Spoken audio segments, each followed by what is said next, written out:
Hello mga kaplaneta!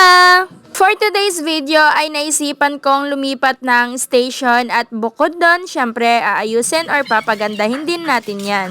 Nakabalik na nga po kami dito sa Marikina at still under renovation pa rin po itong bahay namin. And as you can see guys, ay nahihirapan nga po akong idikit itong nabili kong wallpaper sticker dahil siguro hollow blocks yung dingding. Pero syempre dahil kaplaneta tayo ay naisipan kong pukpukin na lang ito. Hindi ko alam kung anong tawag dyan at syempre mas makakatipid kasi hindi ko na kailangan pang gamitin yung sticker. So next time if ever natatanggalin ko to ay magagamit ko siya sa iba pang bagay. Opo, tama po ang narinig nyo. May balak pa po akong tanggalin ito dahil nga po ay ginagawa ang bahay. So matik if ever na makinisan na ito ay pipinturahan namin ito. And ayun nga, late ko na po na-realize na mali pala yung pagkakalagay ko, ayan, for the ulit na naman tuloy ako.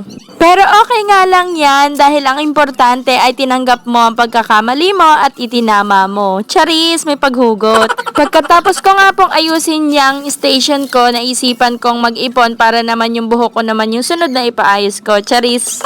Grabe na kasi sa sobrang dilaw niya tsaka sa sobrang buhagag ay para na siyang mais. Kasi as in kapag naaarawan siya ay talagang pumuputok, nagbubuhaghag. Grabe ba? Kala mo popcorn. Patapos na po pala to for the go sa part 2.